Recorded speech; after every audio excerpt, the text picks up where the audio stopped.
Hello friends, आज मैं आपके साथ इकोनॉमिक्स का एक और टॉपिक लेके आया हूँ और टॉपिक का नाम है methods of credit control. Credit control क्या होता है, उसके किस तरीके से मेथड्स होते हैं कंट्रोल करने के। मॉनेटरी पॉलिसी के एक ही बात है, मॉनेटरी पॉलिसी में भी ये टॉपिक कर सकते हो और सेंट्रल बैंक किस तरीके से कंट्रोल करता है क्रेडिट, उसमें भी ये टॉपिक आप कर सकते हो। ठीक है, ये टॉपिक मैक्रो इकोनॉमिक्स और मनी बैंकिंग दोनों में आ जाता है। तो विदाउट वेस्टिंग एनी टाइम शुरू करते हैं। और शुरू करने से पहले बता दूं कि ये जो चैप्टर है क्रेडिट कंट्रोल का, या ये जो पूरा का पूरा सेंट्रल बैंक का जो चैप्टर है, उसके सारे के सारे लिंक्स आपको इस वीडियो के डिस्क्रिप्शन में मिल जाएंगे। चलिए शुरू करते हैं। लंबी वीडियो होने वाली क्योंकि ईच एंड एवरी डिटेल मैंने यहाँ पे डिस्कस करनी है। The central bank adopts two types of methods of credit control. Credit को कंट्रोल करने के दो टाइप के तरीके हैं सेंट्रल बैंक के पास या मॉनेटरी पॉलिसी के through. They are the quantitative and qualitative methods. तो क्वांटिटेटिव मेथड्स भी हैं, क्वालिटेटिव मेथड्स भी हैं।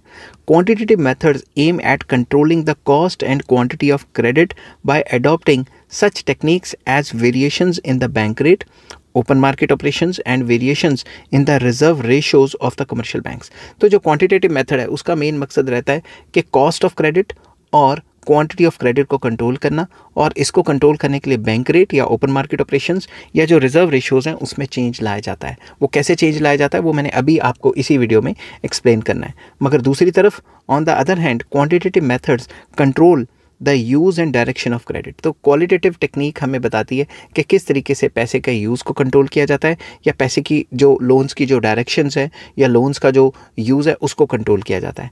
These involve selective credit controls and direct action. तो इसके अंदर सिलेक्टिव क्रेडिट कंट्रोल्स आ जाती है और डायरेक्ट एक्शन आ जाता है, जो कि मैंने इसी वीडियो में आपको एक्सप्लेन करके बताना है। तो फिर मैंने हेडिंग बनाई क्वांटिटेटिव मेथड्स, तो लिखा है the quantitative methods of credit control include following. तो हर एक मेथड आपको बताऊंगा, हर एक मेथड की इंडिविजुअल मेरिट्स एंड डीमेरिट्स बताऊंगा। ठीक है, तो सबसे पहले मैं आपके साथ डिस्कस करूंगा बैंक रेट और डिस्काउंट रेट पॉलिसी। ठीक है, वेरी इंपॉर्टेंट।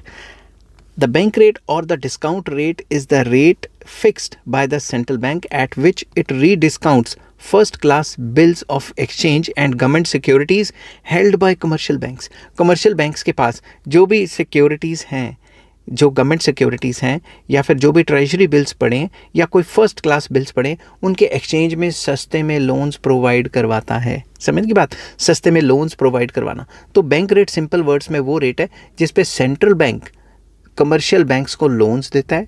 मगर किस पे लोन्स देता है, गिरवी क्या रखता है, जो भी ये जो क्या कहते हैं बिल्स ऑफ एक्सचेंज हैं या गवर्नमेंट बिल्स, ट्रेजरी बिल्स या गवर्नमेंट बॉन्ड्स, ये गिरवी रख के लोन देता है। ये बात याद रखना। ठीक है, the bank rate is the interest rate charge by the central bank at which it provides rediscount to banks through the discount window. तो डिस्काउंट विंडो के थ्रू जो सेंट्रल बैंक है वो कमर्शियल बैंक्स को लोन देता है और अपने पास सिक्योरिटी के तौर पे गवर्नमेंट बॉन्ड्स या ट्रेजरी बिल्स रख लेता है। ठीक है, the central bank controls credit by making variation in the bank rate. Bank rate में वेरिएशन करके जो क्रेडिट है उसको कंट्रोल किया जाता है। वेरी इंपॉर्टेंट चीज़, ध्यान से समझना। अब if the need of the economy is to expand credit, अगर इकॉनमी में ऐसी नीड आ गई है कि एक्सपैंड करना है क्रेडिट को, the central bank lowers the bank rate. Central bank जो बैंक रेट को लोअर कर देगा। अब ज़्यादा से ज़्यादा बैंक्स क्या करेंगे, जो भी उनके पास बॉन्ड्स वगैरह पड़े हैं वो गिरवी रख के ज़्यादा से ज़्यादा लोन्स लेंगे, क्योंकि रेट कम है।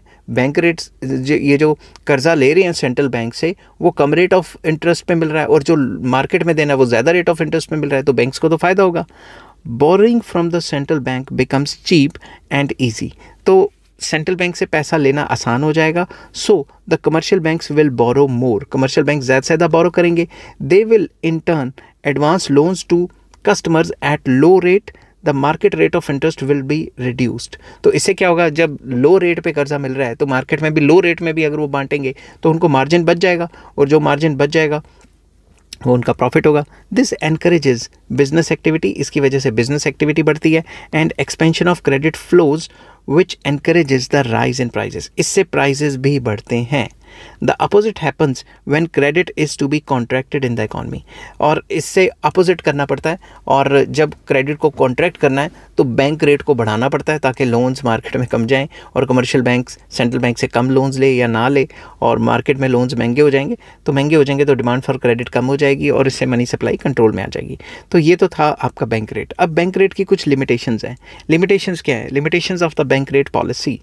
The efficacy of the bank rate policy policy as an instrument of controlling credit is limited by the following factors. तो following factors जो है वो आ जाते हैं जिससे बैंक रेट की जो स्पीड है या फिर जो काम करने का तरीका है उस पर लिमिटेशंस क्रिएट होती हैं. कैसे?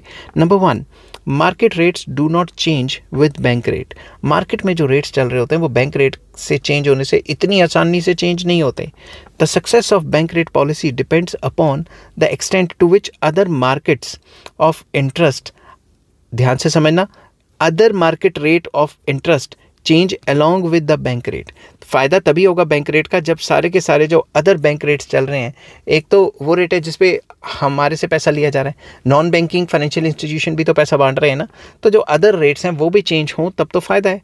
The theory of bank rate policy pre spouses that other rates of interest prevailing in the money market changes in the direction of change in bank rate. ये जो बैंक रेट है ये central bank यहाँ मान के चल रहा है कि जैसे वो बैंक रेट चेंज करेगा तो सारे रेट्स जो हैं वो चेंज हो जाएंगे. If this condition is not satisfied, अगर ये कंडीशन सेटिस्फाइड नहीं होती, मतलब बैंक रेट के चेंज करने से जो अदर रेट्स चल रहे हैं वो इतनी आसानी से चेंज नहीं होते, the bank rate policy will be totally ineffective as an instrument of credit control. अगर रेट ही चेंज ना हुए तो फिर फ़ायदा क्या हुआ? फिर तो बैंक रेट को चेंज करने का कोई फ़ायदा ही नहीं हुआ. तो ये थी इसकी पहली limitation. Next, wages, costs and prices not elastic. ये बैंक रेट मान के चलता है कि ये सारी चीज़ें फ्लेक्सिबल है, चेंज होती रहेंगी. The success of the bank rate policy requires elasticity not only in interest rates but also in wages, costs and prices. तो सिर्फ इंटरेस्ट रेट ही फ्लेक्सिबल नहीं होगा, बाकी सारी चीज़ें वेजेस, कॉस्ट एंड प्राइजेस, ये सारी चीज़ें फ्लेक्सिबल होनी चाहिए तभी बैंक रेट काम करेगा. It implies that when the bank rate is raised, wages and costs and prices should automatically adjust themselves to a lower level. जब भी बैंक रेट बढ़ेगा तो ये सारी चीज़ें अपने लोअर लेवल पे आनी चाहिए. But this was possible only under gold standard. ये सिर्फ जो पुराना जो गोल्ड स्टैंडर्ड सिस्टम चलता था उसी के अंडर हो सकता था. Nowadays the emergence of strong trade unions have made wages rigid during the deflationary trends. दूसरी तरफ अब अगर आप अभी के सिस्टम को देखोगे तो अगर वेजेस को कम करने जाएंगे तो जो मजदूरों की यूनियन बनी है वो तो हड़तालों पे बैठ जाएगी. And they also lag behind when there are inflationary tendencies because it takes time for unions to get a wage rise from employers. तो इसमें कुछ लैग भी है. और अगर प्राइसेस बढ़ गए मार्केट में तो ये वेज यूनियन, ये जो लेबर यूनियंस हैं ये क्या करेंगी? ये हड़तालों पे बैठ जाएंगी, मुजाहरा करेंगी या फिर अपनी डिमांड्स को रखेंगी एम्प्लॉयज़ के पास. तो एम्प्लॉयज़ भी इनकी डिमांड को मानेंगे, आस्ता आस्ता मानेंगे. कैसे मानेंगे? उसमें भी एक टाइम लैग लग जाता है ना. सो the bank rate can not be a successful in a rigid society या रिजिड इकॉनमी. इकॉनमी में रिजिडनेस होगी तो बैंक रेट काम नहीं करेगा. ठीक है. नेक्स्ट पॉइंट आ जाता है, banks do not approach central bank. The effectiveness of the bank rate policy as a tool of credit control is also limited by the behavior of commercial banks.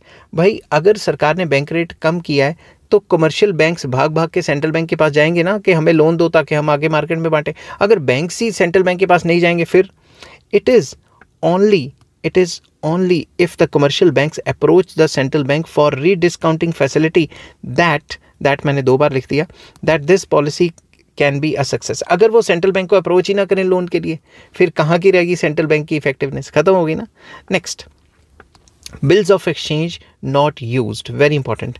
As a corollary to the above, the effectiveness of the bank rate policy depends on existence of eligible bills of exchange. ये तब possible होगा जब commercial bank के पास bills of exchange होंगे और वो central bank के पास जाके उनको सिक्योरिटी के तौर पे रखेगा और फिर लोन लेगा. In recent years, the bills of exchange as an instrument of financing commerce and trade has fallen into disuse. तो ज़्यादातर अगर बैंक्स इसको नहीं खरीदेंगे, फाइनेंशियल इंस्टीट्यूशन नहीं खरीदेंगे तो फ़ायदा क्या हुआ? Businessman and banks prefer cash credit and overdraft. तो जो बिजनेसमैन हैं वो कैश क्रेडिट और ओवरड्राफ्ट की फैसिलिटी को ज़्यादा अच्छे तरीके से एक्सप्लोर करना चाहते हैं बजाय इसके कि वो सरकारी बॉन्ड्स लेके बैठ जाएं. This makes the bank rate policy less effective for controlling credit in the economy. तो इकॉनमी में क्रेडिट कंट्रोल किस तरीके से कर पाएगी? इस तरीके से तो नहीं होगा. नेक्स्ट आ जाता है पेसिमिज्म और optimism. The efficacy of the bank rate policy also depends on waves of pessimism और ऑप्टिमिज्म अमंग द बिजनेसमैन. जो बिजनेसमैन है वो ऑप्टिमिस्ट फील करता है या पेसिमिस्ट फील करता है, उस पर भी डिपेंड करता है. ठीक है. कैसे? If the bank rate is raised, bank rate को रेज कर दिया गया, they will continue to borrow at even a higher rate of interest if there are boom conditions in the economy and prices are expected to rise further. अगर businessman सोच रहा है कि economy में बूम आएगा, प्रॉफिटेबिलिटी बढ़ेगी, तो चाहे ये बैंक रेट जितना मर्जी बढ़ा लें, बिजनेसमैन लोन्स लेता रहेगा और उससे मार्केट में मनी सप्लाई और बढ़ेगी और प्राइसेस बढ़ते रहेंगे. On the other hand, a reduction in the bank rate will not induce them to borrow during periods of falling prices. अगर मार्केट में रिसेशन डिप्रेशन आ गया तो रेट ऑफ इंटरेस्ट को कम करेंगे, मगर कम रेट ऑफ इंटरेस्ट के करते हुए भी जो बिजनेसमैन है वो लोन ही नहीं लेगा, क्योंकि उसके पता है जो भी मैं सामान बना रहा हूँ वो बिकेगा ही नहीं. Thus businessmen are not very sensitive to changes in interest rate and they are influenced more by business expectations. तो बिजनेसमैन जो है वो ज़्यादा जोर नहीं लगाता कि भाई मार्केट में रेट ये चल रहा है वो चल रहा है, वो अपनी प्रॉफिटेबिलिटी देखता है. अगर उसको एक्सपेक्ट है कि बिजनेस में प्रॉफिट होगा तो वो महंगे रेट पे भी लोन ले लेगा. नेक्स्ट आ जाता है power to control deflation is limited. Very important. Another limitation of the bank rate policy is that power of a central bank to force a reduction in the market rates of interest is limited. कि जो deflation है उसको control करने में काफ़ी मुश्किल आती है कि किस तरीके से मार्केट रेट को रिड्यूस करेगा, ये काफ़ी जो है लिमिटेड रह जाता है इसका कंट्रोल. कैसे? For instance, a lowering of bank rate below 3% will not lead to decline in the market rates of interest below 3%. अगर वो बैंक रेट को 3% से कम कर 3% के अराउंड कर भी देता है एग्जांपल के तौर पे, तब भी जो मार्केट रेट ऑफ इंटरेस्ट है वो 3% से कम तो नहीं होंगे, वो उससे तो थोड़े ज़्यादा ही रहेंगे ना, क्योंकि बैंक्स ने भी तो अपना कट रखना है. So the bank rate policy is ineffective in controlling deflation. तो बैंक रेट की पॉलिसी डिफ्लेशन को कंट्रोल करने में काफ़ी जो है इनइफेक्टिव रहती है. It may however control inflationary tendencies by forcing an increase in the market rate of interest. तो मार्केट रेट ऑफ इंटरेस्ट को बढ़ा के वो इन्फ्लेशन को तो कंट्रोल कर सकता है, मगर डिफ्लेशन के टाइम पे ये इतनी ज़्यादा इफेक्टिव नहीं रहती. नेक्स्ट आ जाता है level of bank rate in relation to the market rate. The efficacy of the discount rate policy as an instrument of credit control depends upon its level in relation to the market rate. के depend करता है कि काम करेगी नहीं करेगी bank rate policy के bank rate के हिसाब से मार्केट में रेट क्या चल रहा है.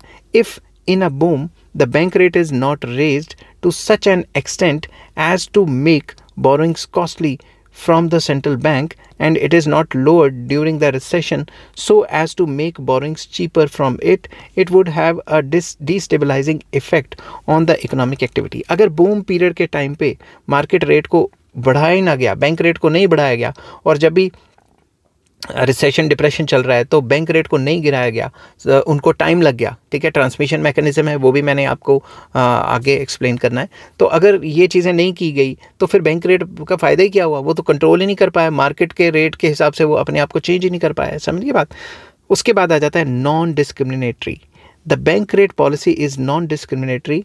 डिस्क्रिमिनेशन नहीं करता because it does not distinguish between productive and unproductive activities in a country. तो बैंक रेट को बढ़ा रहे हो, कम कर रहे हो, तो प्रोडक्टिव एक्टिविटीज़ के लिए लोन जा रहा है या अनप्रोडक्टिव एक्टिविटीज़ के लिए लोन जा रहा है, उस पर तो ध्यान ही नहीं रहता. तो बैंक रेट डिस्क्रिमिनेटरी नहीं है, उसकी वजह से अनप्रोडक्टिव लोन्स भी चले जाते हैं जो बाद में नॉन परफॉर्मिंग एसेट्स बन जाते हैं. ठीक है.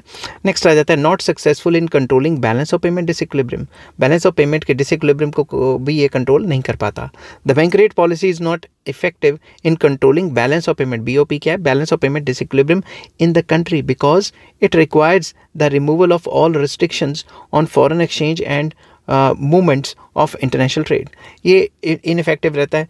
ऐसा क्यों है? क्योंकि जब भी बैंक रेट बढ़ाया जाता है, कम किया जाता है, तो जितनी भी रिस्ट्रिक्शंस लगी हैं फॉरेन एक्सचेंज पे उनको रिमूव करना पड़ता है और मूवमेंट ऑफ इंटरनेशनल ट्रेड को ये या इंटरनेशनल कैपिटल को ये कंट्रोल ही नहीं कर पाता. तो बैंक रेट इनफेक्टिव रह जाता है इसमें. ठीक है. तो above points have led the majority of economists to conclude that power to alter the bank rate is an extremely weak weapon of monetary management. तो above discussion से हमें ये पता लगता है, और हमारे साथ कई इकोनॉमिस्ट भी जो हैं वो इख्तलाफ रखते हैं कि भाई जो बैंक रेट है वो इतना ज़्यादा कोई अच्छा इंस्ट्रूमेंट नहीं है कि जिसको हम बैंक रेट को चेंज करके इन्फ्लेशन या डिफ्लेशन को कंट्रोल कर सकें. ठीक है. नेक्स्ट आ जाता है हमारा open market operations. Very important. Open market operations are another method. ये भी एक तरीका है किसके लिए? Quantitative credit control used by central bank. Central bank open market operations के थ्रू भी जो क्रेडिट की जो क्वांटिटी है, मनी सप्लाई है, जो लोन्स के जो फ्लो है उसको कंट्रोल कर सकता है। This method refers to the sale and purchase of securities, bills and bonds of government as well as private financial institution by the central bank. Central bank अपने जो गवर्नमेंट के ट्रेजरी बिल्स हैं और जो bonds हैं government के, या फिर जो कई कंट्रीज़ में प्राइवेट फाइनेंशियल इंस्टीट्यूशन के भी जो बॉन्ड्स हैं उनको बाय एंड सेल करता है ओपन मार्केट में। ठीक है, कई कंट्रीज़ के हैं, कई कंट्रीज़ में ऐसा होता है कि प्राइवेट बॉन्ड्स को बाय एंड सेल किया जाता है सेंट्रल बैंक के थ्रू। सारे के सारे कंट्रीज़ में ऐसा नहीं होता। ठीक है, क्योंकि हम सेंट्रल बैंक कर रहे हैं तो पूरे वर्ल्ड की बात कर रहे हैं, तो इस हिसाब से।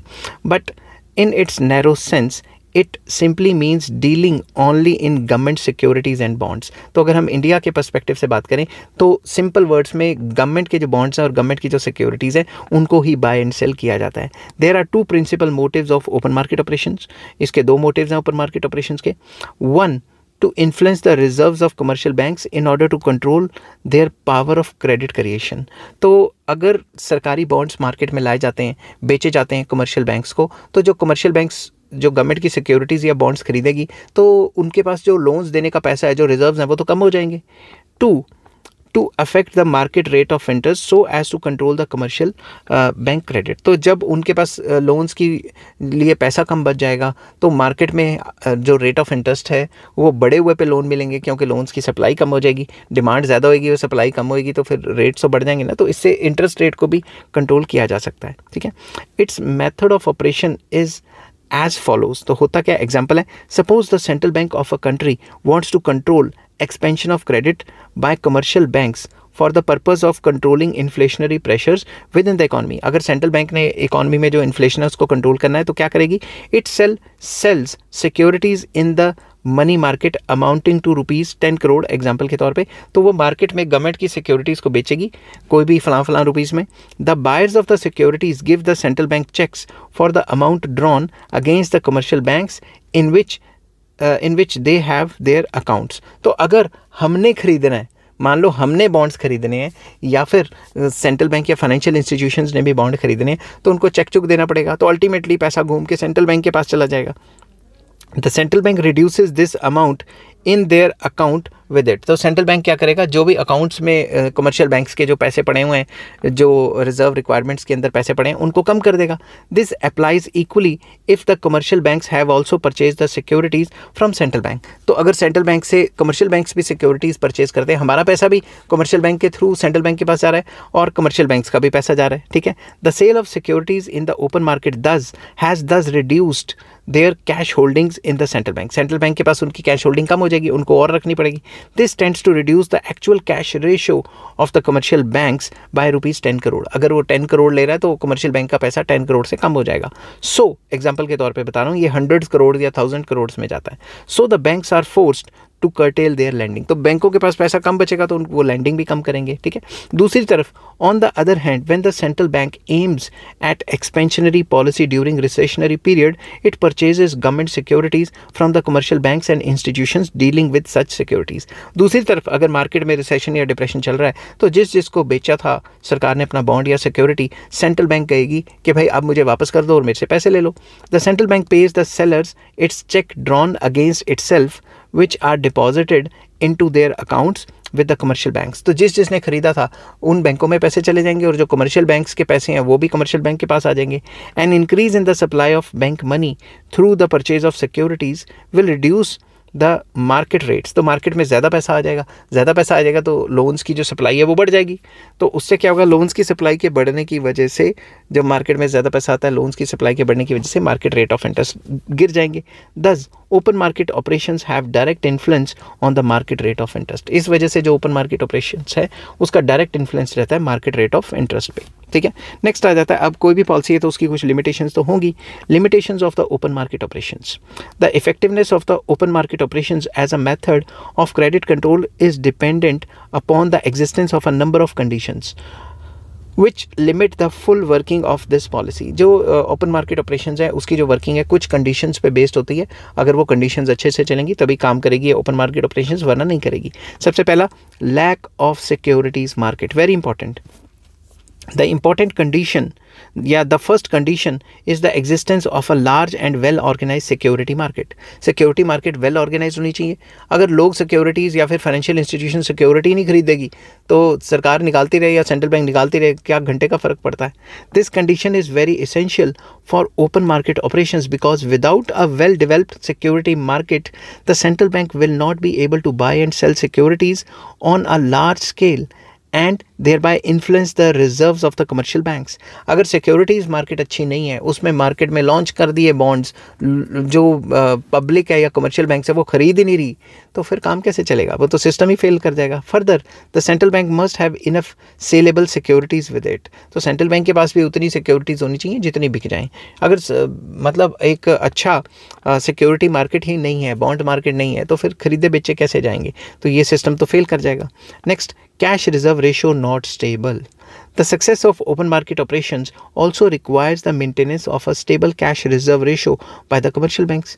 तो ये सिस्टम ये भी चाहता है कि जो कैश रिजर्व रेशो है वो स्टेबल रहे, लगातार वो मेंटेन करें. अगर कमर्शियल बैंक्स ने खरीदे हैं, कमर्शियल बैंक के अकाउंट से पैसा सेंट्रल बैंक ने निकाल लिया है, तो जो रिजर्व रिक्वायरमेंट्स हैं वो पूरी होनी चाहिए कि कमर्शियल बैंक्स और पैसा डालेगा रिजर्व रिक्वायरमेंट में सेंट्रल बैंक के पास, ताकि उसके जो रिजर्व्स हैं वो उतने रहें जितने सेंट्रल बैंक ने कहा है.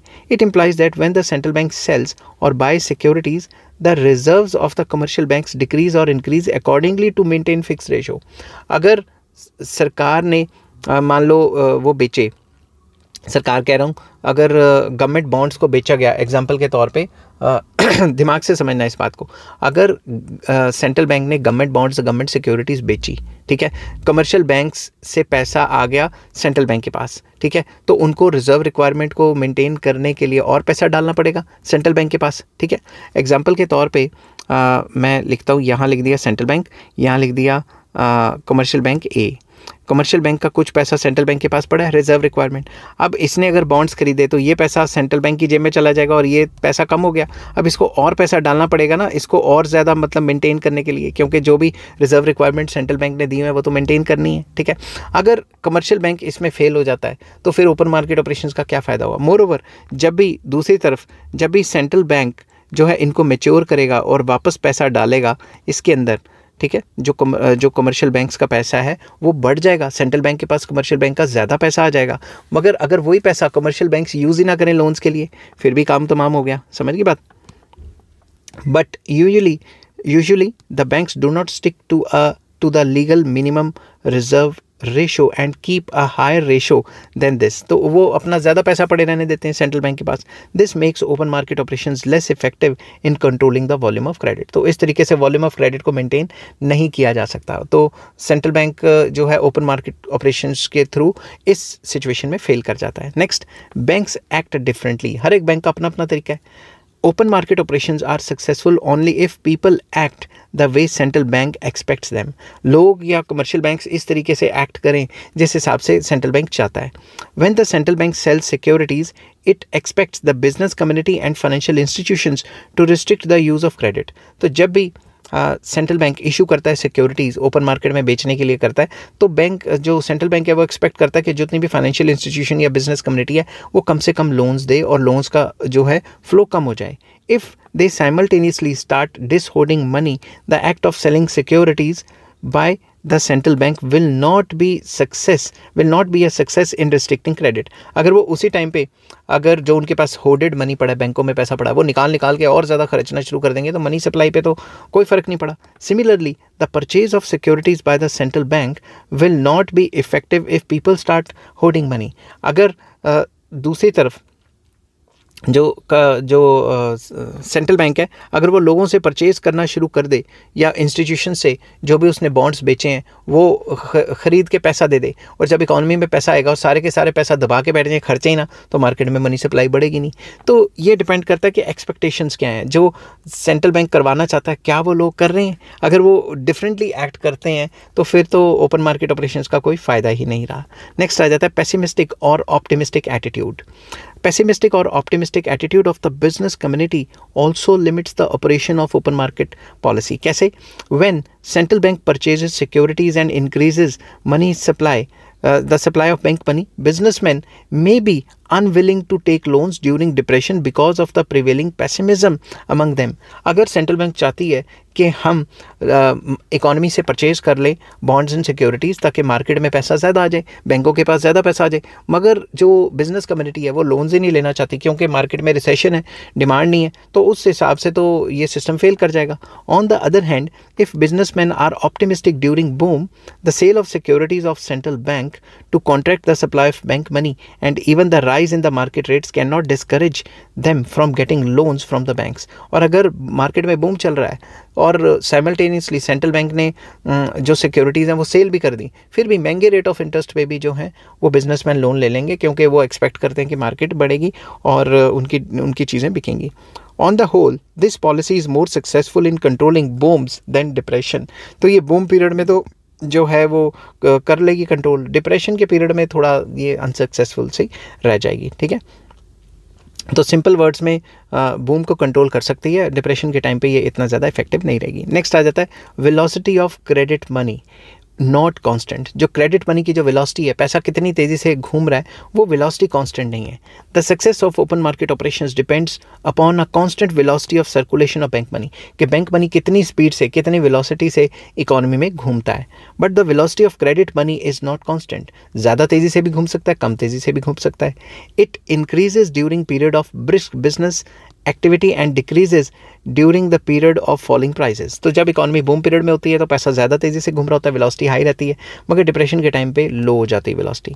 दस a policy of contracting credit by the sale of securities by the central bank may not be successful by increased velocity in circulation of bank credit. तो अगर कॉन्ट्रैक्ट करना है क्रेडिट और रिसेशन चल रहा है तो वेलोसिटी तो इनके हाथ में नहीं है. वेलोसिटी ऑफ मनी अलग होएगी, सेंट्रल बैंक अपनी अलग पॉलिसीज बना रहा है, तो ये कोऑर्डिनेट कैसे होंगी, नहीं हो पाएंगी. समझ की बात.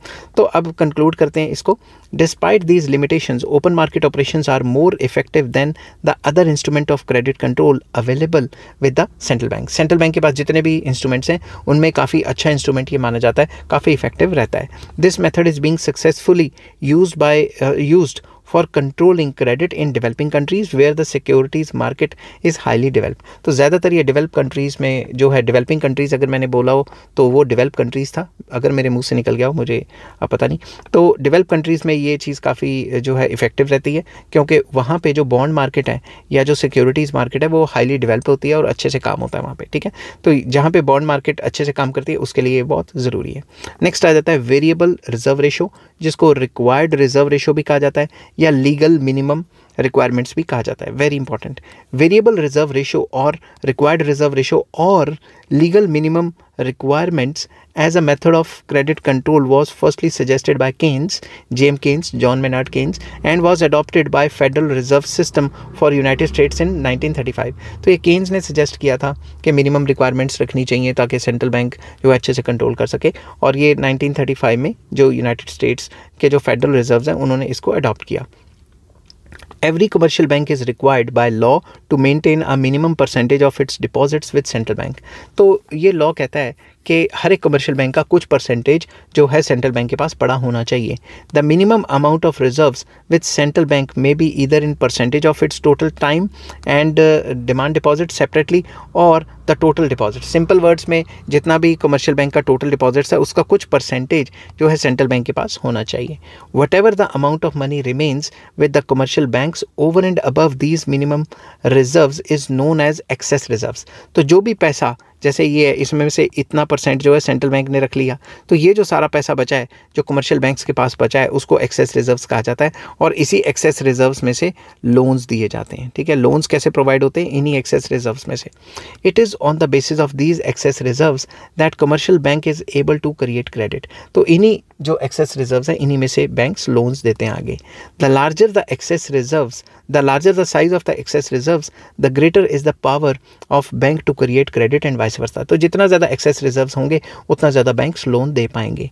It can also be said that larger the required reserves ratio the lower the power power of a bank to create credit and vice versa. और जितने ज़्यादा रिजर्व रेशो होगी उतना ही कम एक्सेस जो रिजर्व्स होंगे और उसकी वजह से लोन्स कम हो जाएंगे। ठीक है, तो अब चलते हैं। When the central bank raises the required reserves या reserve ratio of the commercial banks, it means that the latter are required to keep more money with the former. अगर सेंट्रल बैंक रेज करती है reserve ratio को, तो required reserves जब बढ़ जाते हैं तो अब कमर्शियल बैंक्स को ज़्यादा पैसा सेंट्रल बैंक के पास जमा करवाना पड़ेगा।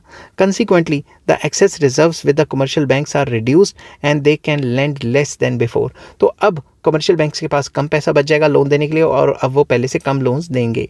On the contrary, if the central bank wants to expand credit, अगर सेंट्रल बैंक लोन्स को बढ़ाना चाहता है, it lowers the excess ratio so as to increase the credit creation power of the commercial banks. तो वो जितने भी ये जो रिजर्व्स हैं, जो रिक्वायर्ड रिजर्व्स हैं, उनको कम कर देगा ताकि बैंकों के पास अब ज़्यादा पैसा बचे, वो ज़्यादा से ज़्यादा लोन्स दे पाएँ। Thus, by varying the reserve ratio of commercial banks, the central bank influences the power of credit creation and thereby controls credit in the economy. तो सेंट्रल बैंक जो है रिजर्व रेशो को चेंज करके commercial banks की landing policy को change कर देता है, जिसकी वजह से credit creation and credit control आता है। ठीक है, क्रेडिट को कंट्रोल करता है इसके थ्रू। लिमिटेशंस क्या है? Limitations of variable reserve ratio. The variable reserve ratio as a method of credit control has number of limitations. कौन कौन से लिमिटेशंस? पहला, excess reserves. The commercial banks usually possess large excessive reserves which make the policy of variable reserve ratio ineffective. अगर commercial banks के पास पहले से loans देने के लिए बहुत ज़्यादा पैसा है तो ये पॉलिसी मतलब काम ही नहीं करी। When the banks keep excessive reserves, an increase in the reserve ratio will not affect their lending operation. उनके पास पहले से इतना पैसा है कि अगर वो पहले से बहुत ज़्यादा पैसा रखेंगे, अगर रिजर्व रेशो ऊपर नीचे भी होगी तो भी वो लोन्स देते रहेंगे। They will stick to the legal minimum requirements of cash to deposits and at the same time continue to create credit on strength of excessive reserves. वो लीगल रिक्वायरमेंट्स को अच्छे से फॉलो भी करेंगे मगर उनके पास पैसा ही इतना है कि वो लोन्स को भी देते रहेंगे, तो फिर फ़ायदा क्या हुआ? ठीक है, नेक्स्ट आ जाता है clumsy method. It is a clumsy method of credit control as compared with the open market operations. Open market operations के हिसाब से देखें तो ये clumsy है, इतना ज़्यादा काम नहीं कर पाता। कैसे? This is because it lacks definiteness in the sense that it is inexact and uncertain as regards changes not only in the amount of reserves but also the place where these changes can be made effective. तो basically ये clumsy view देता है, definite नहीं है, uncertain है, कितना होगा कितना नहीं होगा और वो किस हिसाब से रिज़र्व रेशो को चेंज करेगा और कितने जो हैं कितने पैसे अब सेंट्रल बैंक ज़्यादा रखेगा कितने कम रखेगा, इस पे अच्छी तरीके से अनसर्टेनिटीज़ बनी रहती है। It is not possible to tell how much of active और potential reserve base has been affected by changes in the reserve ratio. तो ये नहीं कहा जा सकता कि रिजर्व रेशो को चेंज करके इतना इफेक्टिवनेस आएगी, इतने % रिजर्व्स बढ़ जाएंगे, इतने कम हो जाएंगे, इतना लोन बढ़ जाएगा कम हो जाएगा। जैसे ओपन मार्केट ऑपरेशंस में जितने करोड़ों के जो बॉन्ड्स इशू किए जाते हैं तो हमें पता लग जाता है इतने करोड़ के बॉन्ड इशू है तो इतना करोड़ इकॉनमी से निकल गया। इसमें ऐसा नहीं कह सकते, समझ की बात। Moreover the changes in reserves involves far larger sums than in the case of open market operations. तो ओपन मार्केट ऑपरेशन से कई गुना ज़्यादा जो है रिजर्व्स में चेंजेस आ जाते हैं, कितना आ जाते हैं वो एग्जैक्टली नहीं कह पाते। ठीक है, नेक्स्ट है discriminatory. It is discriminatory and affects different banks differently. ये हर एक बैंक पे अलग अलग असर डालते हैं। A rise in the required reserve ratio will not affect those banks which have large access reserves. तो जो बड़े बड़े बैंक्स हैं उन पे तो कोई असर ही नहीं हुआ। On the other hand it will hit hard on the banks with little और नो एक्सेस रिजर्व। तो जिनके पास कम पैसे हैं, छोटे बैंक हैं, उनको ये अच्छे से असर डालती है, अच्छे से नेगेटिव असर देती है। This policy is also discriminatory in the sense that non banking financial intermediaries like cooperative societies, insurance companies, building societies, development banks etc. are not affected by variations in the reserve requirements, though they compete with the commercial banks for lending purpose. अब जो बाकी financial institution है non banking वाले, वो तो landing तो करते हैं मगर उनके ऊपर ये रिक्वायर्ड रिजर्व्स वाली जो पॉलिसी है ये अप्लाई तो होती नहीं। तो उनके सिचुएशन के हिसाब से सरकार चाहती है लोन्स कम दें, ये दबा के लोन देंगे तो फिर इस पॉलिसी का फ़ायदा क्या हुआ? तो ये रिक्वायर्ड रिजर्व्स वाली तो पॉलिसी फेल होगी। Next, inflexible. This policy is inflexible because minimum reserve ratio fixed by the central bank is applicable to banks located in all regions of the country. सारे regions के लिए same रहेगी. अब एक backward region में खुली है, उसके पास पैसा पहले ही कम है, ऊपर से आपने उसका सर्टेन परसेंटेज भी ले लिया और लोन्स भी उसके कम जाते हैं, तो उसके ऊपर तो नेगेटिव असर पड़ जाएगा ना. More credit may be needed in one region where there is monetary stringency and it may be superfluous in the other region. तो मतलब रीजनल डिफरेंसेस भी तो होते हैं, जैसा मैंने बताया. ठीक है, raising the reserve ratio for all banks is not justified in the former reason though it is appropriate for the latter reason. तो जहाँ पैसा ज़्यादा है वहाँ पे तो ये पॉलिसी काम कर सकती है. कुछ रीजन्स बैकवर्ड रीजन है, वहाँ पे भी सेम पॉलिसी लगा दी. जहाँ पे लोन ज़्यादा देने हैं तो वहाँ उस जगह का तो बेड़ा गर्क हो जाएगा ना. नेक्स्ट आ जाता है business climate. The success of method of credit control also depends upon the business climate in the country. कि country में business कैसा चल रहा है, climate क्या है, मतलब business climate या business expectations. If the businessmen are pessimistic about the future as under depression, even sizable lowering of reserve ratio will not encourage them to ask for loans. अगर market में pessimism चल रहा है और reserve requirement central bank कम भी कर देता है तो businessmen लोन लेने नहीं आएंगे.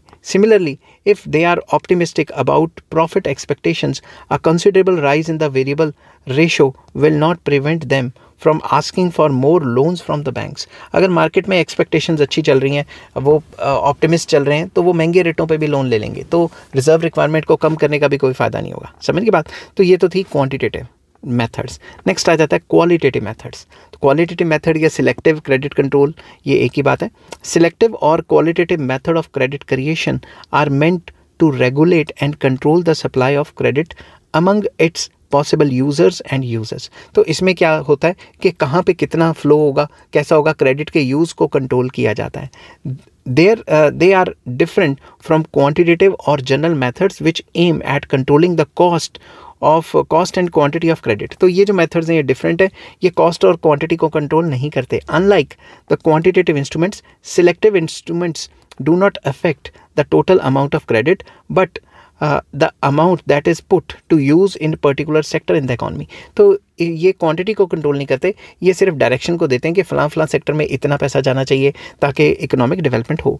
The aim of selective credit control is to channelize the flow of credit, bank credit from speculative and other undesirable purposes to socially desirable and economically useful uses. तो basically जो qualitative credit control है उसका main मकसद ये है कि पैसा जो है प्रोडक्टिव जगह पे यूज़ हो, अनप्रोडक्टिव जगह पे यूज़ कम हो, ठीक है, या ना हो. The main types of selective credit controls generally used by the central banks are. तो सबसे पहला क्या आ जाता है, regulation of margin requirements. Very important point. This method is employed to prevent excessive use of credit to purchase और carry securities by speculators. जो speculators होते हैं वो अपने पास सिक्योरिटीज़ रखते हैं, ठीक है, सिक्योरिटीज़ रखते हैं. ये 2 मिनट की चेंज हो गया, इसको मैं ऐसे कर लेता हूँ, यहाँ से मैं इसको ऑफ कर देता हूँ, ठीक है. तो जो एक्सेसिव क्रेडिट लेना चाहते हैं, मतलब एक्सेसिव क्रेडिट एक इकॉनमी में या फिर एक सेक्टर में ना चला जाए, उसको कंट्रोल करने के लिए ये मार्जिन रिक्वायरमेंट्स लाए जाते हैं. मार्जिन रिक्वायरमेंट्स बेसिकली सिक्योरिटीज़, या फिर आप ये कह सकते हो कि जब भी आप लोन लेने जाते हो तो आपको कुछ ना कुछ सिक्योरिटी देनी पड़ती है बैंक को, उससे रिलेटेड है, ठीक है. तो अब मैं इसको डिटेल में जाता हूँ. The central bank fixes minimum margin requirements on loans for purchasing और कैरिंग सिक्योरिटीज़, कि अगर आप इतनी सिक्योरिटी रखते हो तो आपको इतना लोन मिलेगा.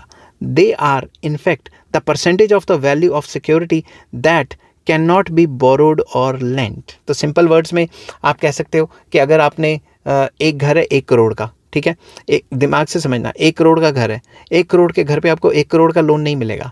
आपको अगर 10% कम कर लें या 20%, जितना भी RBI सेट करती है कि भाई 80 लाख का लोन मिलेगा इस सिक्योरिटी पे. समझ की बात. इस टाइप का सिस्टम क्रिएट करना ताकि जो लोन्स की जो फ्लो है उसको कंट्रोल किया जा सके, ठीक है. इन other words, it is the maximum value of loans which a borrower can have from the bank on the basis of security या collateral.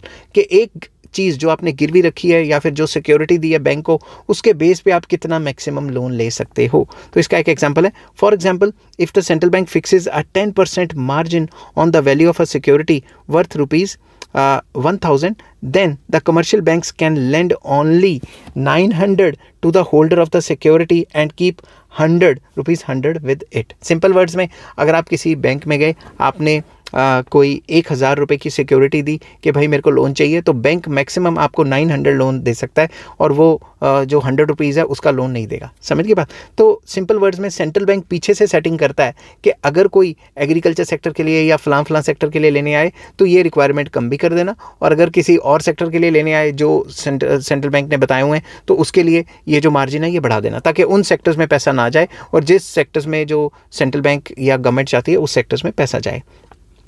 If the central bank raises the margin to 25%, the bank can lend only rupees 750 against the security of rupees 1000। तो ऐसा भी होता है, अगर वो margin requirement बढ़ा देगी तो उस हिसाब से फिर लोन्स उस सेक्टर में नहीं जाएंगे। If the central bank wants to curb speculative activities it will raise the margin requirements. अगर वो सेंट्रल बैंक चाहता है कि फलां सेक्टर में स्पेकुलेटिव एक्टिविटीज़ हो रही हैं, वहाँ पे ऐसा ना हो, तो वहाँ की मार्जिन रिक्वायरमेंट बढ़ाई जा सकती हैं मतलब बढ़ाई जाएंगी। On the other hand if it wants to expand credit, it reduces the margin requirement। अगर फलां सेक्टर में वो चाहता है सेंट्रल बैंक या गवर्नमेंट के पैसा जाए एग्रीकल्चर सेक्टर में या फिर MSMEs में, तो वहाँ पे ये जो परसेंटेज है ये कम कर दी जाएगी। अब इसके मेरिट्स क्या हैं इस मेथड के? सबसे पहला, it is non discriminatory because it applies equally to borrowers and lenders. Borrowers पे भी अप्लाई होता है, लेंडर्स पे भी अप्लाई होता है same. Thus, it limits both supply and demand for credit simultaneously. तो डिमांड और सप्लाई को साइमल्टेनियसली जो है ये लिमिट करता है, असर डालता है। Second, it is equally applicable to commercial banks and NBFIs। तो ये कमर्शियल बैंक्स पे भी काम करता है और नॉन बैंकिंग फाइनेंशियल इंस्टीट्यूशन जिसको NBFIs कहते हैं उन पे भी काम करता है। Third point, it increase the supply of credit for more productive uses. तो ज़्यादा प्रोडक्टिव यूज़ के लिए जो RBI या सेंट्रल बैंक है वो पीछे से ही मार्जिन रिक्वायरमेंट्स को कम कर देता है, तो प्रोडक्टिव यूज़ के लिए पैसा अच्छे से यूज़ हो सकता है। It is very effective anti inflationary device because it controls the expansion of credit in those sectors of the economy which breed the inflation। तो उस सेक्टर में ये पैसा जाने ही नहीं देगा, पीछे से मार्जिन रिक्वायरमेंट इतनी बढ़ा लेगा कि उस सेक्टर में लोन्स जाए ना, तो इन्फ्लेशन को अच्छे से कंट्रोल कर सकता है। ठीक है, it is simple and easy to administer since this device is meant to regulate the use of credit for specific purposes। तो specific purposes के लिए ये काफ़ी मतलब चेंज किया जा सकता है, मार्जिन रिक्वायरमेंट को ऊपर नीचे किया जा सकता है। तो इसमें ये काफ़ी सिंपल है और इजी टू एडमिनिस्टर है, मतलब चलाना आसान है। सरकार या RBI पीछे से कह देती है कि फलां सेक्टर के लिए इतने कर दो, दूसरे सेक्टर के लिए इतनी कर दो। ठीक है, the success of this technique requires that there are no leakages of bank credit for non-purpose loans to speculators। तो जो speculators है उनके पास पैसा ना पहुंचे, ये इसकी मेन रिक्वायरमेंट है। ठीक है, ताकि वो जो मार्जिन रिक्वायरमेंट्स है वो बढ़ा लेंगे तो उनके पास पैसा ही नहीं आएगा। बट इसकी कुछ डीमेरिट्स भी हैं। क्या क्या है? A borrower may not show any intention of purchasing stock with his borrowed funds and pledge other assets as security of loans, but it may purchase stocks through some other sources। तो basically आपने देखा होगा कभी कभी कि हम जो है लोन लेते हैं किसी और पर्पज़ के लिए, लगा देते हैं किसी और पर्पज़ में। जैसे कई लोगों को मैंने देखा है होम लोन्स का टॉपअप करवा लेते हैं और वो पैसा कहीं और यूज़ करते रहते हैं। समझ की बात? तो उस केस में तो ये कहानी ख़त्म हो जाएगी। The borrower may also purchase stocks with cash which he would normally use to purchase materials and supplies and then borrow money to finance the materials and supplies already purchased, pledging the stocks he already has as security for the loan. Simple words में आपको ये कह सकते हैं कि जो borrower है वो स्टॉक्स को परचेज़ कर लेगा, चीज़ों को परचेज़ कर लेगा और अपने कैश से कर लेगा। अगर उसके पास कैश पड़ा है उसके थ्रू वो कैश को घुमा के जो भी उसने चीज़ें गिरवी रखनी है या फिर सिक्योरिटीज़ रखनी है उनको ख़रीद लेगा। एक बार उनको ख़रीद के फिर पैसा ले लेगा तो फिर वो यूज़ कर सकता है। तो सिंपल वर्ड्स में हम बोरोअर को कितना तक कंट्रोल कर लेंगे कि वो कहाँ पे यूज़ करे, कहाँ पे नहीं यूज़ करे। ठीक है, next, lenders other than commercial banks and brokers who are not subject to margin requirements may increase their security loans when commercial banks and brokers are being controlled by high margin requirements। तो जो lenders हैं जिनके ऊपर ये सारी जो व्यवस्था है या ये जो सारे टर्म्स एंड कंडीशंस है ये नहीं लगते, वो lenders मतलब जो है सिक्योरिटी पे भी ज़्यादा लोन दे सकते हैं, ठीक है। अब आप देखो इंडिया में इतना ज़्यादा अनऑर्गेनाइज सेक्टर है, अब कई जगह पे आप घर जाओगे तो मनी लेंडर्स ऐसे हैं, उन्होंने गुंडे रखे हुए हैं कि आपको बिना मार्जिन रिक्वायरमेंट के भी लोन दे देते हैं वो, ठीक है। हाई रेट ऑफ इंटरेस्ट भी चार्ज करते हैं। Further, some of these non-regulated lenders may be getting the funds they lend to finance the purchase of securities from commercial banks themselves। और क्या पता ये जो नॉन रेगुलेटरी जो लेंडर्स हैं, जो घर बैठे लोन दे जा रहे हैं लोगों को, ठीक है, वो भी कहीं ना कहीं कमर्शियल बैंक से लोन ले रहे हो अपनी चीज़ गिरवी रख के। तो कमर्शियल बैंक से वो जिस रेट पे लोन ले रहे हैं और वही पैसा जो किसी और को लोन में दे रहे हैं आगे, तो वो तो फिर फ़ायदा ही क्या हुआ, इस सारे काम का पैसा तो पहुंच ही गया ना मार्केट में।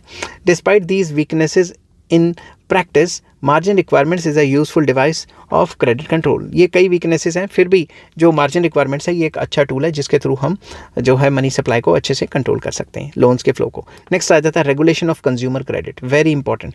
कंज्यूमर के क्रेडिट को भी रेगुलेट करना इंपॉर्टेंट चीज़ है।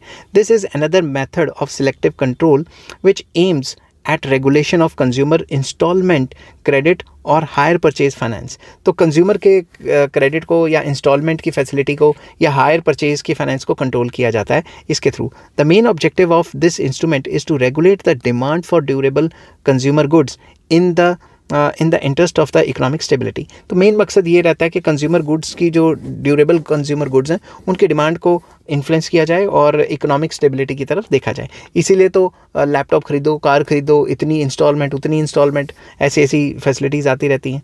The central bank regulates the use of bank credit by consumers in order to buy durable consumer goods on instalment and hire purchase. तो जो सेंट्रल बैंक है वो पूरा कंट्रोल करती है बैंक के क्रेडिट को, कि बैंक्स किस हिसाब से जो कंज्यूमर्स हैं उसको कितना क्रेडिट देंगे, कितनी इंस्टॉलमेंट बनाएंगे, कैसे करेंगे, उसको सारा बैंक जो सेंट्रल बैंक है वो कंट्रोल करती है। For this purpose it employs two devices, minimum down payments, कि भाई इतने % तो मिनिमम डाउन पेमेंट देनी पड़ेगी। अगर सरकार डिस्करेज करना चाहती है तो डाउन पेमेंट ज़्यादा कर लेगी ताकि आधे बंदे आए ना आगे।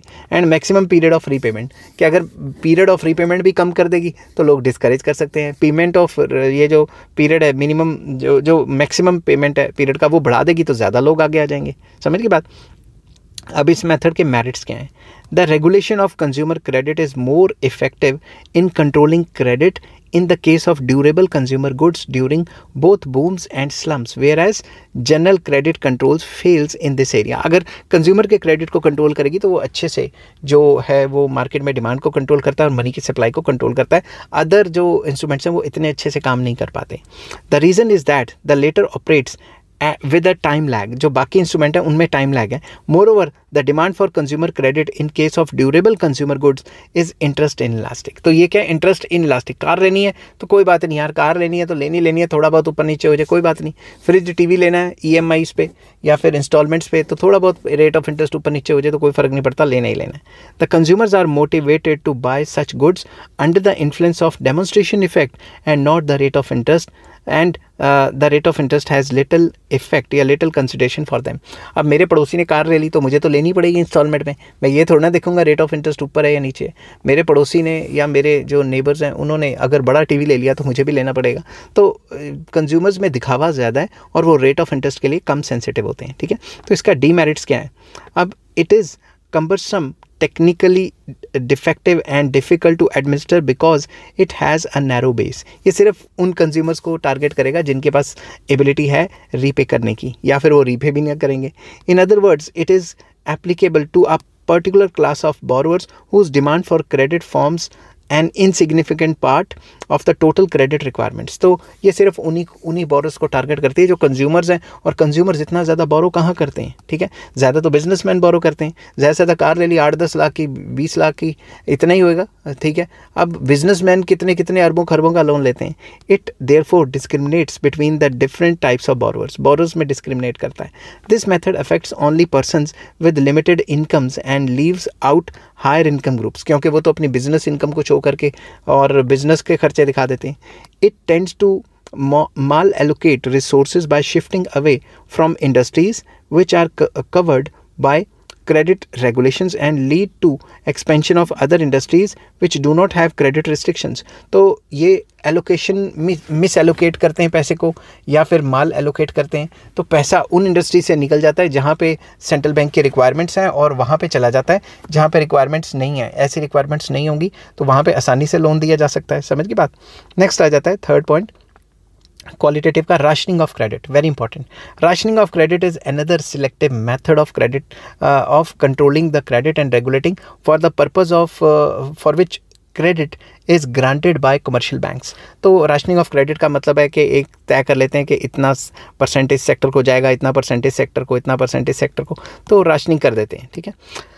It is generally of two types. The first is the variable portfolio ceiling. Variable portfolio ceiling क्या होता है? According to this method the central bank fixes a ceiling on the aggregate portfolios of the commercial banks and they can not advance loans beyond this ceiling. Ceiling set कर देती है कि इस sector में इससे ज़्यादा परसेंटेज नहीं जाएगा, फलां सेक्टर में इतना नहीं जाएगा। समझ की बात। तो मतलब सीलिंग के भाई इससे ज़्यादा लोन्स आपने नहीं देना। The second method is known as variable capital asset ratio. तो इसमें क्या होता है? This is the ratio which the central bank fixes in relation to capital of the commercial banks to its total assets, के total assets का कितना percent ही वो लोन दे पाएगा। In keeping with the economic exigencies the central bank may raise और lower the portfolio ceiling and also very the capital asset ratio. तो capital asset ratio को भी चेंज करता रहेगा और कितने परसेंट किसके सेक्टर को लोन्स जाने वो भी चेंज करता रहेगा, उससे भी मनी सप्लाई पे एक अच्छा असर पड़ता है। नेक्स्ट आ जाता है direct action. Very important. The central banks in all the countries frequently resort to direct action against commercial banks. Commercial banks के खिलाफ ये डायरेक्ट एक्शन कर सकते हैं। ये होता क्या है? Direct action is a form of directives issued from time to commercial banks to follow the particular policy which the central bank wants to enforce immediately. तो डायरेक्ट एक्शन एक ऐसी पॉलिसीज होती हैं जो कमर्शियल बैंक्स को दी जाती हैं कि भाई ये डायरेक्टिव्स हैं सेंट्रल बैंक के, तुम्हें ये फॉलो करने ही पड़ेंगे और इमीडिएटली इसको अप्लाई करो। This policy may not be used against all banks but against erring banks. उन बैंक्स को दिए जाते हैं जो अच्छे से पॉलिसी फॉलो नहीं करती, उनको डायरेक्टली दिया जाता है कि भाई ये फॉलो करो, नहीं तो तुम्हारे ऊपर डायरेक्ट एक्शन हो जाएगा। For example the central bank refuses rediscounting facilities to certain banks which may be granting too much credit for speculative purposes or in excess of their capital and reserves, or restrains them from granting advances against the collaterals of certain commodities etc. तो ऐसे बैंकों को निशाना बनाया जाता है जो central bank की बात नहीं मान रहे, तो उनके ऊपर ये डायरेक्टिव्स लाए जाते हैं कि फौरी तौर पे ऐसा करो, नहीं तो तुम्हारे को बैन लगा दूंगा, फाइन लगा दूंगा, फलां। समझ की बात। It may also charge a penal rate of interest from those banks which want to borrow from it beyond the prescribed limit. एक लिमिट से ज़्यादा बोरो कर लेते हैं जो कमर्शियल बैंक्स, उनके खिलाफ भी ज़्यादा रेट ऑफ इंटरेस्ट चार्ज किया जाता है। The central bank may even threaten a commercial bank to be taken over by it in case it fails to follow its policies and instructions. तो central bank ऐसा भी धमकी भी दे सकता है कि भाई अगर तुमने अच्छे तरीके से नहीं चलाया जिस हिसाब से हम चाहते हैं तो इस बैंक को हम टेक ओवर कर लेंगे और फिर तुम्हारे पास कुछ नहीं रहेगा। ठीक है। नेक्स्ट मेथड आ जाता है moral suasion, moral pressure create करना। Moral suasion is the method of persuasion. इससे क्या होता है? या रिक्वेस्ट करना और इनफॉर्मल सजेशन, इनफॉर्मली सजेस्ट करना and of advice to the commercial banks which is usually adopted by central bank. Central bank informal तरीके से या फिर किसी डिवाइस के थ्रू या किसी प्रेस कॉन्फ्रेंस के थ्रू कमर्शियल बैंक्स पे प्रेशर क्रिएट करने की कोशिश करती है। The executive head of the central bank calls a meeting of the heads of the commercial banks where in he explains them the need for adoption of a particular monetary policy in the context of current economic situation and then appeals them to follow it. वो एक meeting बुलाता है सब banks के heads की और कहता है कि भाई हमें इस तरीके से जो है इसको फॉलो करना है, और सारे बैंकिंग के जो हेड्स हैं, बैंकिंग सेक्टर के जो हेड्स हैं, उनको कहता है कि भाई हमें तुम्हारी मदद चाहिए, फलां हमारी कंट्री में इन्फ्लेशन हो रहा है या डिफ्लेशन हो रहा है, तो हमें इस तरीके से जो है सारा के सारे जो सिचुएशन उसको मिल के कंट्रोल करना है। ठीक है। उन पर मॉरली प्रेशर क्रिएट करने की कोशिश करता है। बट लिमिटेशंस क्या है इस मेथड की? Its success depends upon the extent to which the commercial banks accept the central bank as their lender and need accommodation from it. तो ये डिपेंड करता है कि जो कमर्शियल बैंक्स हैं वो कहते हैं हमारे पास पैसा ही इतना है, अगर इससे लोन नहीं भी दिया तो हमें क्या फ़र्क पड़ रहा है, तो ये भी लिमिटेशन है। If the banks possess excessive reserves, they may not follow the advice of the central bank, as is the case with the commercial banks in USA. USA में कई जगह ऐसा हुआ कि कमर्शियल बैंक्स के पास पैसा ही इतना था, वो कहता है सेंट्रल बैंक नहीं भी लोन देगा तो हमारा क्या कर लेगा, ठीक है. Further, the moral suasion may not be successful during booms and depressions with the when the economy is passing through waves of optimism and pessimism effectively. अब अगर सेंट्रल बैंक कह रहा है कि भाई कमर्शियल बैंक्स को लोन्स मत दो, कम करो वगैरह वगैरह, मगर लोन जो है बिजनेस कम्युनिटी दबादब ले जा रही है, हाई रेट ऑफ इंटरेस्ट पे भी ले जा रही है, तो इस केस में ये चीज़ फेल कर जाती है. The banks may not pay heed to the advice of central bank in case of this situation. वो कहेंगे हमारे तो लोन्स बढ़ रहे हैं, हमें ज़्यादा पैसे आएंगे, तो हम क्यों इतनी टेंशन लें. In fact moral suasion is not a control device at all, as it involves cooperation by the commercial banks rather than their coercion. तो उनके ऊपर कॉपरेशन होगी तो ज़्यादा सही रहेगा. अगर कोर्शन या ज़ोर ज़बरदस्ती या प्रेशर करेंगे तो वो बात इतनी ज़्यादा अच्छे से फॉलो नहीं करेंगे. समझ गई बात. नेक्स्ट आ जाता है इसका conclusion. It may, however, be a success where the central bank commands the prestige on the strength of the wide statutory powers vested in it by the government of the country. यहाँ आना था government of the country, कि उस country में government ने जितनी भी powers दी हुई हैं सेंट्रल बैंक को वो अच्छे से यूज़ करे, और अच्छे से यूज़ करेगी तो उसको अच्छे से मनी सप्लाई को कंट्रोल करने की पूरी मदद मिलेगी, बजाय इसके कि कोर्शन या ज़ोर ज़बरदस्ती करे कमर्शियल बैंक से. नेक्स्ट पॉइंट आ जाता है publicity. The central bank also uses publicity as an instrument of credit control. Credit को कंट्रोल करने के लिए पब्लिसिटी का भी इस्तेमाल करता है. इट पब्लिशेज वीकली और monthly statements of assets and liabilities of commercial banks for the information of the public. Public को इंफॉर्मेशन देने के लिए मंथली या वीकली वो स्टेटमेंट से दिखाता है कि फ़लाँ बैंक के एसेट्स इतने, लाइबिलिटीज़ इतनी हैं. It also publishes statistical data relating to money supply, prices, production and employment and of capital and money markets etcetera. तो बाकी डाटाज भी प्रोवाइड करता है इकॉनमी में, जिससे पता लगता है कि इकॉनमी मजबूत हो रही है या नीचे जा रही है. This is another way of exerting moral pressure on the commercial banks. Commercial banks के एसेट्स और लाइबिलिटीज़ को पब्लिक करके वो कमर्शियल बैंक्स पे प्रेशर क्रिएट करने की कोशिश करता है. The aim is to make the public aware of the policies being adopted by the commercial banks vis-a-vis the central bank in the light of prevailing economic condition in the country.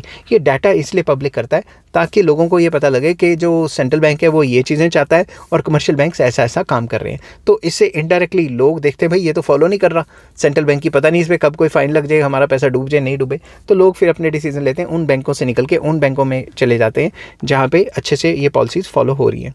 It can not be said with definiteness about the success of this method. It presupposes the existence of an educated and knowledgeable public about the monetary phenomena. तो इसकी definiteness नहीं की जा सकती कि success रहेगा कि नहीं. अब जितना भी जो डाटा प्रिंट करती है उसके लिए तो पढ़े लिखे लोग होने चाहिए ना.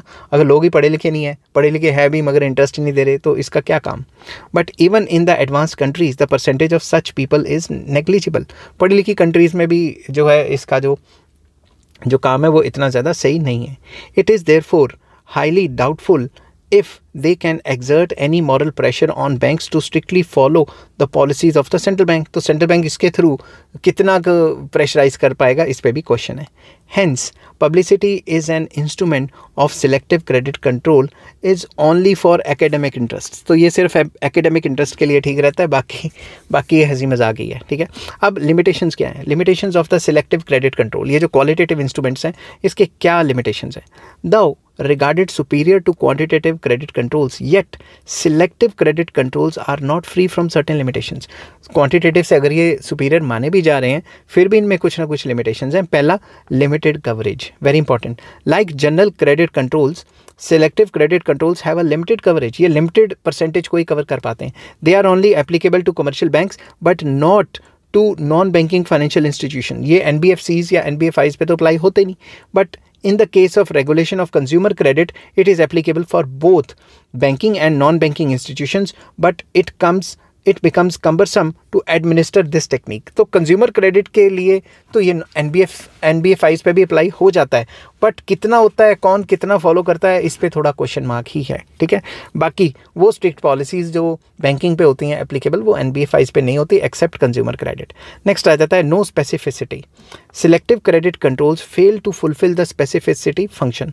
There is no guarantee that the bank loans would be used for the specific purpose for which they are sanctioned. Bank में लोन ले लिया मैंने कि भाई मैंने एग्रीकल्चर के लिए फलां करना है, ट्रैक्टर लेना है, ये लेना है, वो लेना है, और उसको कहीं और यूज़ कर लिया, या ट्रैक्टर ले भी लिया मैंने बैंक को दिखाने के लिए और बाद में वो बेच दिया ट्रैक्टर और वो पैसा कहीं और यूज़ कर लिया, फिर क्या कर लेंगे, ठीक है। Next, difficulty to distinguish essential and non essential factors. It may be difficult for the central bank to distinguish precisely between essential and non-essential sectors and between speculative and productive investments for the purpose of enforcing selective credit control. तो central bank को पहले decide करना पड़ेगा कि किस किस जगह पे पैसे जाएंगे, किस किस जगह पे पैसे नहीं जाएंगे, कौन कौन से जो स्पेकुलेटिव एक्टिविटीज़ हैं, कौन कौन सी प्रोडक्टिव इन्वेस्टमेंट्स हैं। अगर सेंट्रल बैंक ये डिसाइड कर पाएगा तभी तो वो एलोकेट कर पाएगा कि किस सेक्टर को कितना चाहिए।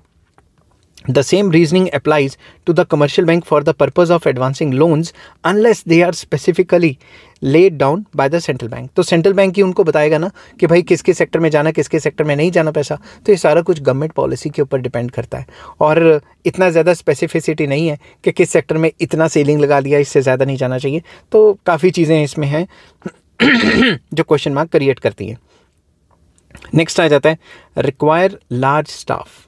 The commercial banks, for the purpose of earning large profits, may advance loans for the purpose other than laid down by the central bank. Commercial banks क्या करता है, ऐसा भी मतलब करता है कि भाई प्रॉफिट कमाने के चक्कर में जो सेंट्रल बैंक है उसकी गाइडलाइंस को फॉलो नहीं करता और जो उन्होंने कहा है उससे ज़्यादा लोन्स स्पेकुलेटिव इन्वेस्टमेंट्स के लिए दे देता है।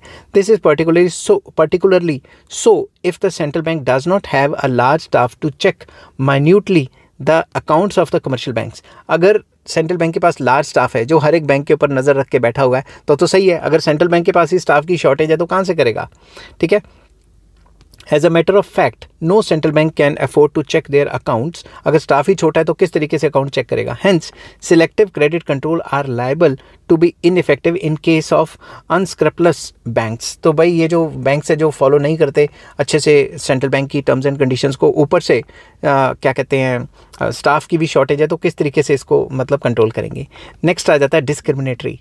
Selective credit control unnecessarily restrict the freedom of borrowers and lenders. Borrowers और lenders की freedom को ये ऐसे restrict कर देता है। They also discriminate between different types of borrowers and banks. Banks और borrowers में भी differentiate करता है। Often small borrowers and small banks hit harder by selective controls than the big borrowers and large banks.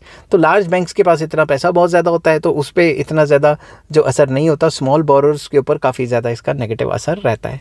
Next, small borrowers और small banks दोनों के ऊपर। Next आ जाता है माल एलोकेशन ऑफ रिसोर्सेज। ये मैं पहले भी बता चुका हूँ। Selective credit control also leads to mal allocation of resources when they are applied to selective sectors, areas and industries while leaving others to operate freely. कि कुछ सेक्टर्स को तो फ्रीली कह दिया करो जो करना है और दूसरे सेक्टर्स को कह दिया इससे ज़्यादा परसेंटेज ऑफ लोन्स नहीं जाने चाहिए। दे place undue restriction on freedom of the farmer and affect their production. तो जिनके ऊपर सीलिंग लगा दी कि इतने ज़्यादा परसेंटेज से ज़्यादा लोन नहीं देना, उनकी तो प्रोडक्शन और उन सेक्टर्स में एम्प्लॉयमेंट तो सफ़र करेगी ना। तो समझ की बात। तो ये सारा का सारा टॉपिक था कि किस तरीके से सेंट्रल बैंक क्रेडिट को कंट्रोल करता है क्वान्टिटेटिव एंड क्वालिटेटिव तरीक़ों से और उसके merits and demerits. I hope ये वीडियो आपको पसंद आई होगी। अगर पसंद आती है तो please like, share and subscribe. Take care, bye bye.